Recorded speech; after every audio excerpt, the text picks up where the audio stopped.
So, a top venture capital firm is funding one company to create a service that sends out thousands of fake influencers to the interwebs. And simultaneously, that same VC is funding another company to detect them. So, the marketing and content part of the internet.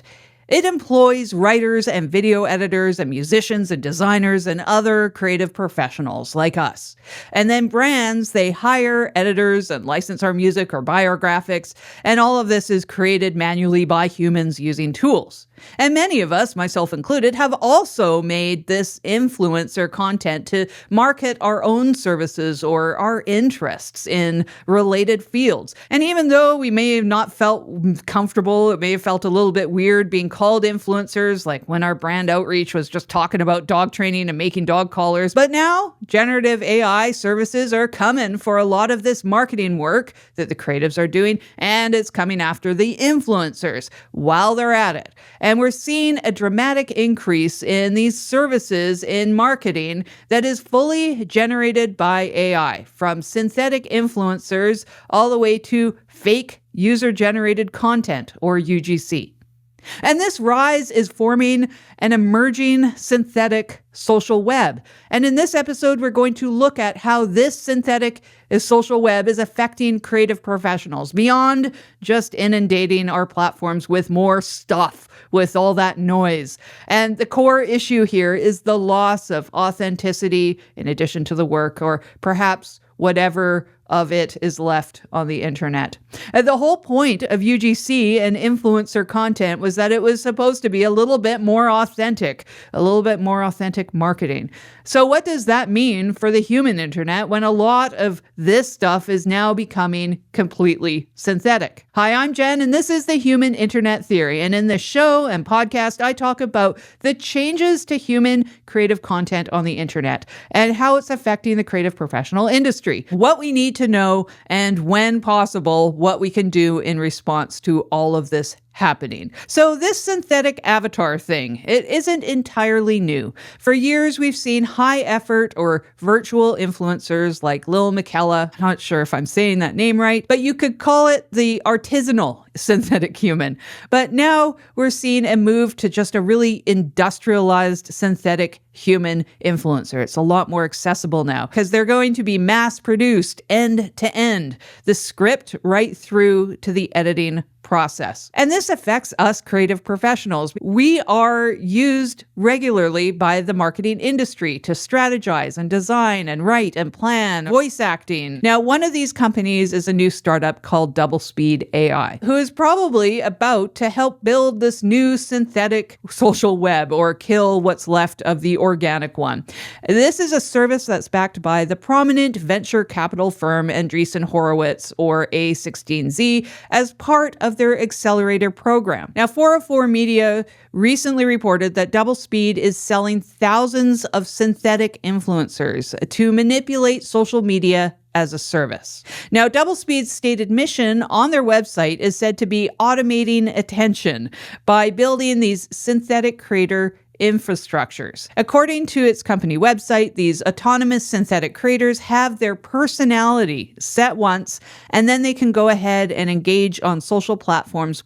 And the founder said on a podcast, and I'll put the source in the description, that they are using phone farms to operate these AI-generated accounts on TikTok, for example. Their business is said to be 95% driven by AI, with just 5% human refinement at the end. So these services, as opposed to tools, which tools you could potentially collaborate with or use for creativity, these are services. And this is important verbiage to get right in this AI era. The generated output is a service. So we're not talking about tools here. Now, the tagline advertised on the website is "Never pay a human again," to address and to automate what they see as currently an inefficient process or a human labor problem for brands. This is right on the front page of their website. And what's also interesting is that while A16Z is funding Doublespeed is a company that's creating fake online personas, synthetic avatars for manipulating audiences. The same VC firm also led a Series A investment in a company called Doppel in 2024. And Doppel's entire business model is using AI to detect and remove the threats that Doublespeed is creating, like misleading impersonations and disinformation. So perhaps the investors, A16Z, are hedging their bets and wanting to sell both the disease and the cure, perhaps. I don't know. That might make sense. So Doublespeed is generating influencers for this new synthetic social media thing that we're seeing emerge. But let's look at another and very closely related AI service type, which is a new group of companies that want to replace UGC, which is user-generated content. So UGC is a little bit different than influencers. So influencers have their own audiences that they've built up themselves around their persona, and they're using that persona to promote or market products using the audience that they've built up around themselves. UGC, however, is typically content from users or smaller creators that brands are given the right to post themselves on their own brand accounts. A UGC creator doesn't have an audience necessarily. That audience isn't being purchased or replaced in this case. But very similar marketing outcomes. It's real people using the product. Now, creative professionals also work helping create or edit UGC videos. So this is another area where our work is being replaced by services. So these are companies that provide services for businesses to generate entirely artificial content that is explicitly designed to look and feel like it was created informally by a real person, often in their real homes or daily life. So it's this unique style of video that's now being replicated. So let's look at a few of these startups. So there's Creatify AI, Zeely AI, and Arcads AI, who generate synthetic UGC videos with really realistic AI-generated avatars to review the product in a UGC style. Sometimes brands can just paste a product URL and start this generation process from that alone. Some startups are targeting marketing agencies directly, like CreatorKit, TagShop, and MakeUGC. MakeUGC directly says that they're looking to replace the process of hiring human UGC creators. And all of these startups have services like avatars that will hold the product in hand and are made high level to just eliminate the need for photo shoots and filming and product users and influencers and editors. So they're eliminating the need for creative professionals in the workflow, and they just say that on their websites, and I'll put that in the description as well. So that's part of what's out there today. And what's also out there today is my newsletter. And you can sign up for free at humaninternettheory.com. I'm working on these segues. Now, speaking of newsletters, there are so many rules for businesses and individuals around sending those out, and many more regulations around marketing, sponsorship, and transparency. And those are in social media as well. It's right across the board. But now an entire industry segment is forming around fake humans cosplaying real users vouching for paid product who are being made by the people selling that product. But regarding these synthetic human product users, so-called, and this is just me, but I do think it's time to change that term user-generated content for videos that are synthetically generated by AI. Gen AI UGC just doesn't make sense as a term. That term makes my brain melt a little. It doesn't make any sense whatsoever. Now, this tech was fairly patchy and obvious as fake just a short time ago, but now it's getting much closer to being completely indistinguishable from real people in a lot of cases.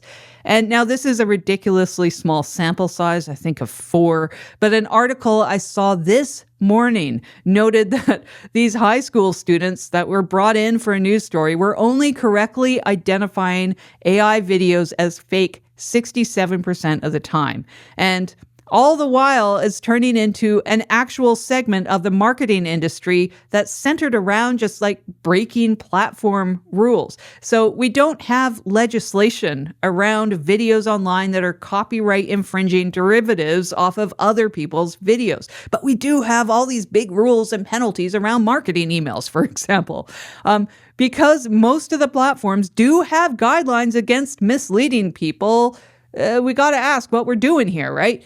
Now, there are some news updates around top-down legislation changes in India, China, and EU around labeling these videos, which I'll cover in an upcoming episode later this week. It's really important to keep marketing human-centered, I believe, and for that, we need to keep humans throughout the process, and especially on screen. The 95% AI, 5% human refinement that's happening at Doublespeed, as I mentioned earlier, is pretty much just a tiny bit of QA at the end. It has nothing to do with the creative or the messaging part of the process. And that does make me wonder what's going to happen with, like, say, liability down the road in light of all of this. Not just what's in the terms of service, but what actually ends up happening for real. Now, it's been really hard to watch the social web go from actual friends and family, the social part of it, even when it was just pictures of, say, dinner and our dogs, to largely something that's about sales and marketing. But now to watch even that part of it possibly turn into a lot of synthetic and kind of deception-based marketing, that just removes trust entirely. And this could kind of kill the social web dead because it hasn't been social for a while. Or at least it might push it largely into private communities instead. And at the same time, it's removing a whole bunch of our creative jobs and devaluing what work is left. So the human labor problem that companies like Doublespeed are solving, I'm doing air quotes, is the work of writers and editors and designers and on-camera talent and voice talent. And the authenticity that UGC was all built on is being just replaced by a cheaper synthetic alternative. And that stuff is happening right now. So I'll be back soon for the next episode. And just FYI, I'll be focusing these videos for a while on what's going on in the industry and what tools we use. I'm going to keep things a little bit more about the industry on this channel, and it's so important what's happening right now to the creative professional industry, and I want to keep it real. That's what I care about, so maybe it's what you care about as well right now. Bye for now. Episodes are written, directed, edited, and produced by Jendahan at stereoforest.com. The show's website is at humaninternettheory.com. You can find this show as a podcast, distributed wherever you find them, such as Apple, Spotify, Amazon Music, Overcast, Pocket Casts, and more. Thanks for watching.